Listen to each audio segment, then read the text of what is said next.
Assalamualaikum warahmatullahi wabarakatuh. Bismillah walhamdulillah wassalatu wassalamu ala rasulillah Sayyidina wa maulana Muhammad ibn Abdullah wa ala alihi wa sahbihi wa man walah wa la hawla wa la quwata illa billah. Subhanallah walhamdulillah wa la ilaha illallah Allahu akbar.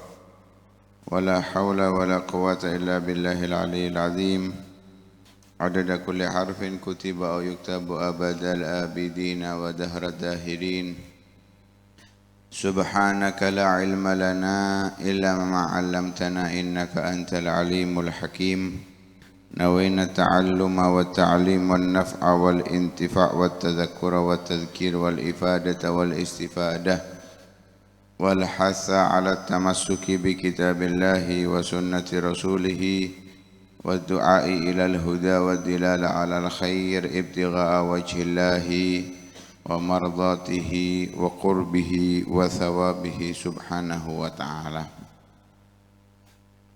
Setelah pembahasan di pertemuan yang lalu tentang menjaga hati yang merupakan kewajiban bagi setiap orang muslim,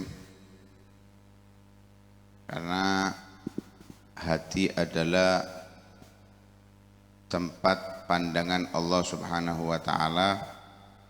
Innallaha la yanzuru ila suwarikum wala ila ajsadikum walakin yanzuru ila qulubikum wa niyatikum, dalam riwayat wa a'malikum.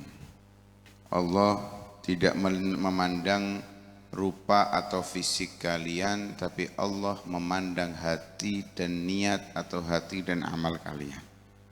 Begitu pula wajib bagi setiap orang Islam untuk menjaga anggota tubuhnya dari perbuatan-perbuatan yang dilarang oleh Allah Subhanahu wa taala. Karena nanti di hari kiamat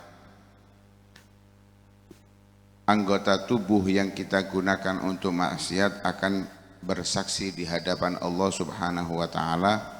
Yauma tashhadu alaihim alsinatuhum wa aydihim wa arjuluhum bima kanu ya'malun. Al-yawma nakhtimu ala afwahihim wa tukallimuna aydihim wa arjuluhum bima kanu yaksibun.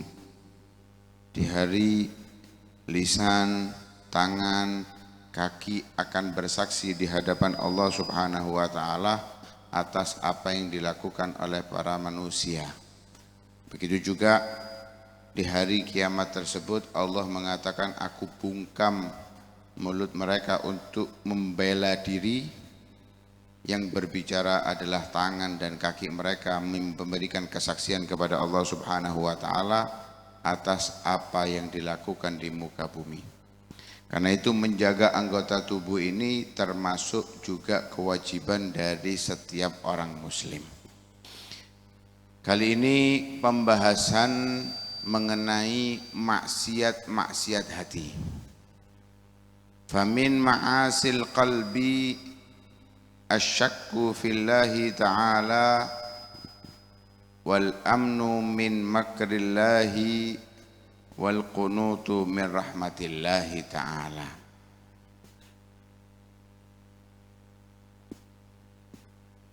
Kita mempelajari tentang maksiatnya hati,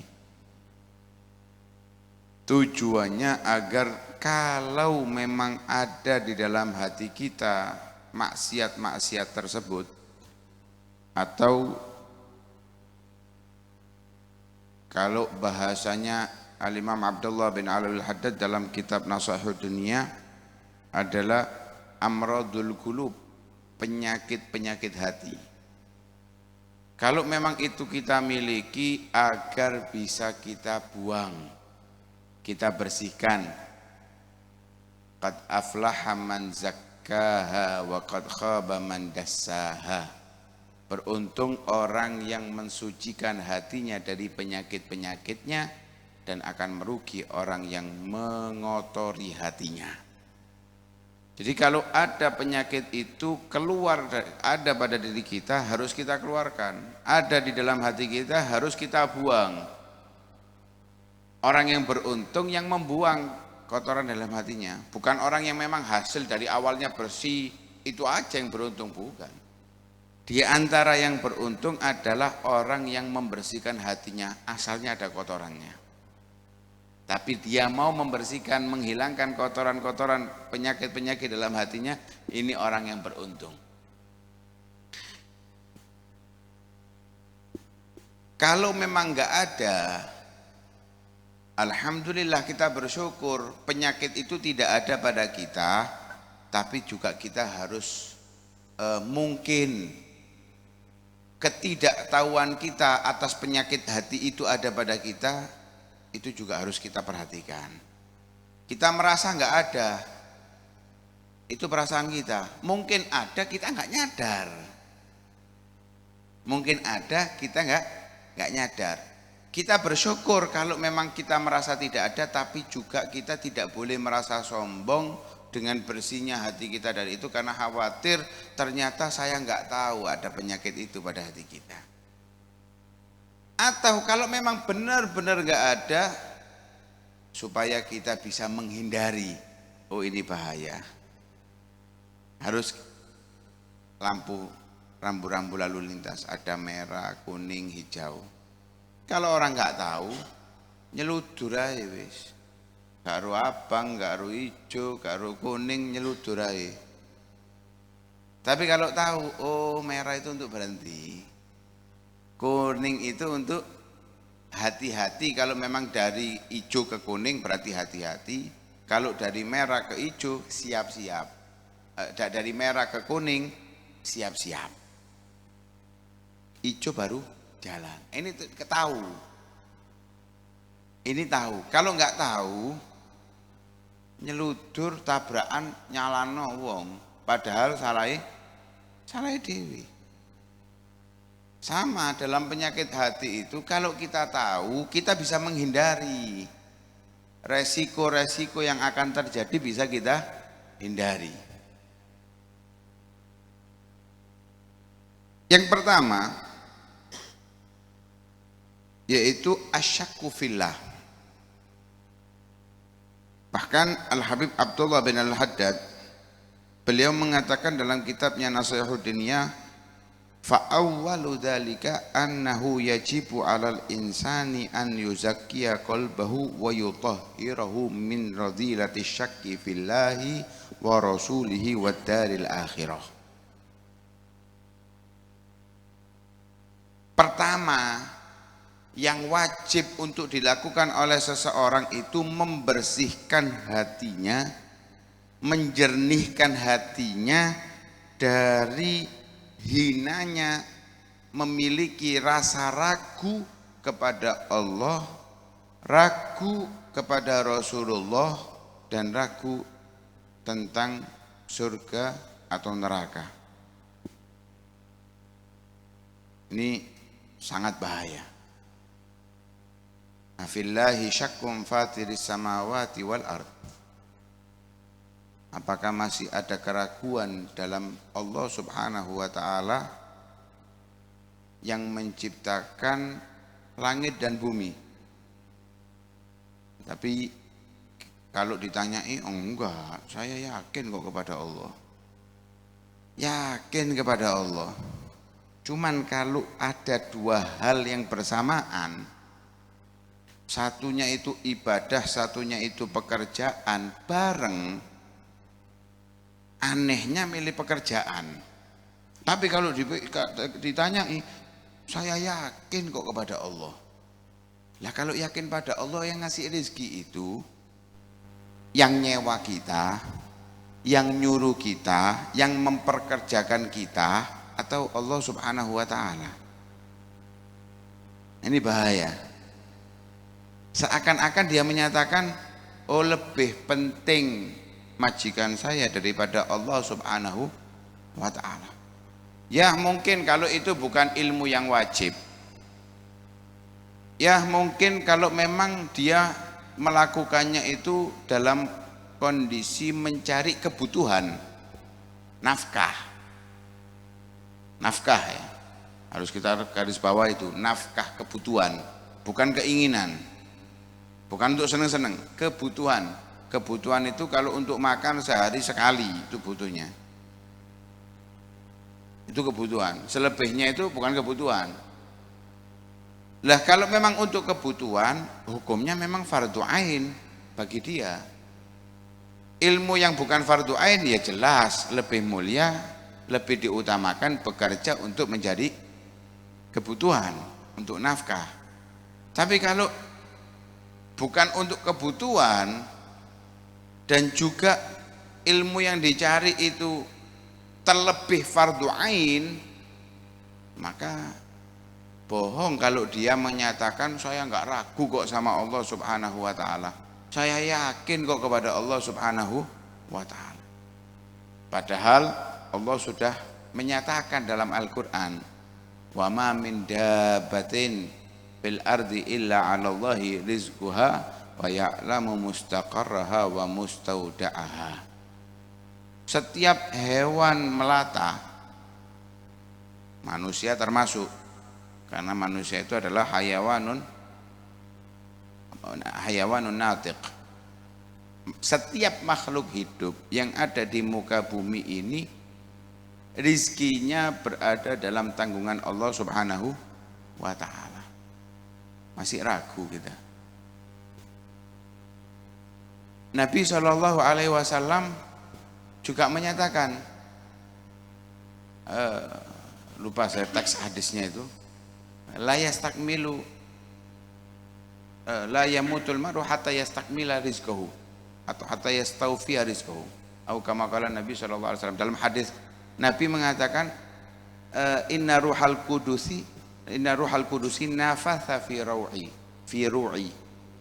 Sesungguhnya ruhal kudus itu ada riwayat malaikat Jibril membisikkan kepadaku bahwasanya seseorang itu tidak akan mati kecuali sampai rezekinya sudah selesai.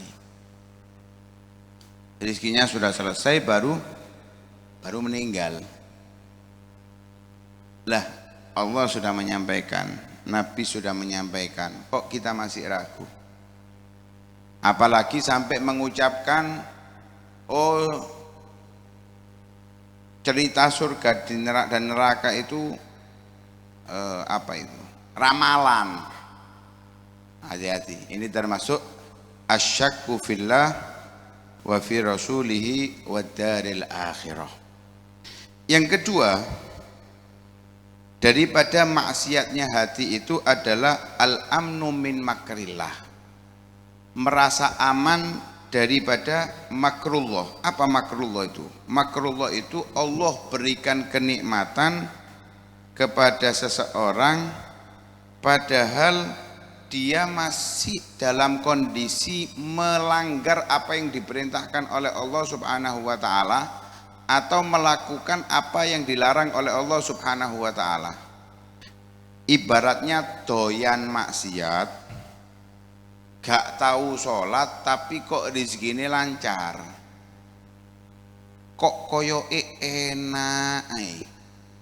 Hati-hati. Nabi sallallahu alaihi wasallam bersabda, idza ra'aitallaha yu'til abda mimma yuhibbu wa huwa muqimun ala ma'siyatih fa inna ma dzalika istidrajun minhu.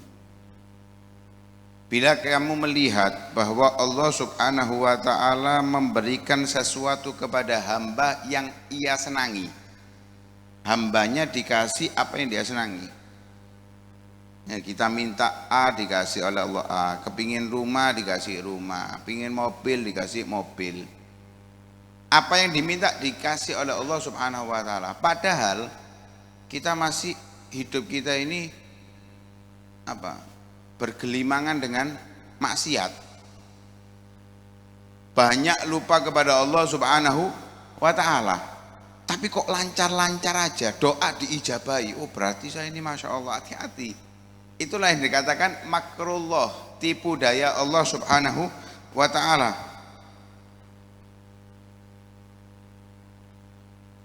Sehingga dia merasa masih baik-baik saja. Walaupun saya maksiat, Allah masih memberikan kasih sayangnya kok kepada saya. Nyantai. Nah, ini tertipu dengan tipu daya Allah Subhanahu wa taala.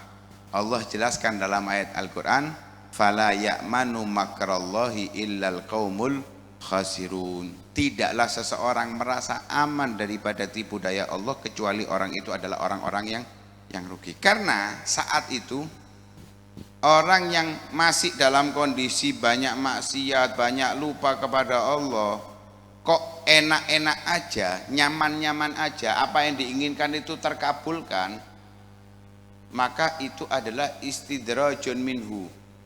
Apa kalau bahasa wong Jawa itu dijuju. Wis terusno wis. Ya terusno. Ya dilulu, dijuju. Basa Jawa ne basa Indonesia pikiran dhewe wis pokoke. Dienakno terus. Wis tambah lali, tambah lali. Innallaha la yumli lidzalim hatta idza akhadahu lam yuflithu. Allah itu membiarkan terkadang kepada orang-orang yang berbuat salah ini dibiarkan oleh Allah. Nanti tiba saatnya kalau Allah sudah mau menghukum, enggak lepas, enggak akan lewat, habis. Nah, karena itu jangan kita selalu merasa aman dari makrullah dengan maksiat yang kita lakukan. Ini termasuk rojak tapi tidak pada tempatnya.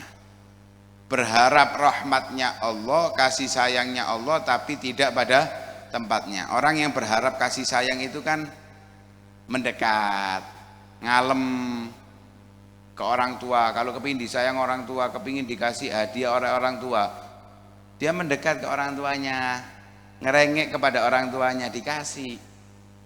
Tapi kalau kurang ajar sama orang tua, kira-kira dikasih?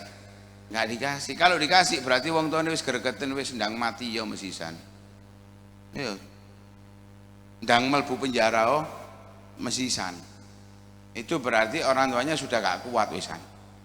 Nah, Allah juga demikian. Dibiarkan sama Allah itu bukan berarti Allah sayang kepada dia. Hati-hati. Ini harus kita pikirkan pada diri kita ya. Jangan ngukumi wong. Oh iki berarti istidraj. Kabeh akhirnya istidraj kabeh. Sing karomah kontok akhirnya. Ya. Enggak, itu untuk nilai diri kita.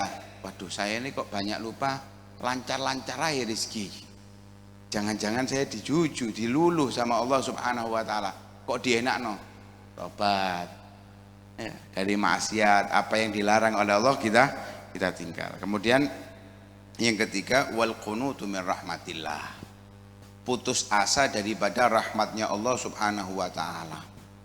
Nah, ini merasa karena banyak dosa yang dilakukan, banyak lupa, sudah bergelimangan, wis ibaratnya molimo wis tahu dilakoni, wis segala macam maksiat itu sudah pernah dilakukan. Karena sudah banyaknya maksiat yang dilakukan, merasa wis percuma aku tobat gak ngira diterima. Nah, ini hati-hati, bahaya. Allah Subhanahu wa taala berfirman, "Qul ya ibadiyalladzina asrafu ala anfusihim la taqnatu min rahmatillah. Innallaha yaghfirudz dzunuba jami'a." Katakan wahai Muhammad kepada hamba-hambaku, wahai hamba-hambaku yang telah keterlaluan dalam berbuat maksiat kepada aku, jangan pernah putus asa. Jangan pernah putus asa atas rahmatnya Allah Subhanahu wa taala. Karena innallaha yaghfirudz dzunuba jami'a. Allah itu bisa kok mengampuni segala macam dosa kecuali syirik. Innallaha la yaghfiru an yushraka bihi wa yaghfiru ma duna dzalika liman yasha. Kecuali syirik, Allah akan mengampuni. Sebesar apa sih dosa kita? Maka Allah lebih besar dan Allah lebih mampu untuk mengampuni dosa-dosa kita sebesar apapun. Karena itu jangan putus asa, kembali kepada Allah, mendekat kepada Allah. Allah itu cinta kepada hamba-hambanya yang tobat daripada maksiat. Allah rindu kepada hamba-hambanya yang lupa darinya untuk kembali kepadanya. Karena itu dikasih ujian itu untuk kembali kepada Allah Subhanahu wa taala. Wa man yaqnatu min rahmati rabbih illa dhallun. Hanya saja orang yang merasa putus asa daripada rahmat Allah itu hanya orang-orang yang tersesat, orang-orang yang jauh daripada rahmat Allah Subhanahu wa ta'ala. Karena itu orang yang terkadang merasa putus asa ini itu adalah kesalahan daripada rasa takut yang salah. Kita ini orang yang mukmin harus punya dua sifat, ar-raja wal khauf, merasa takut kepada Allah dan merasa berharap rahmatnya Allah. Ini harus seimbang. Lah orang kalau takut dari harimau lari menjauh, tapi kalau takut kepada Allah, takut diazab oleh Allah, mendekat kepada Allah Subhanahu wa ta'ala, jangan tambah lari kepada Allah, menjauh dari Allah Subhanahu wa ta'ala. Ini namanya bukan takut, ini pengecut ya, bedanya tipis antara takut dengan pengecut. Nah, akhirnya munculnya karena dia menjadi orang yang pengecut, dia putus asa daripada rahmatnya Allah Subhanahu wa ta'ala.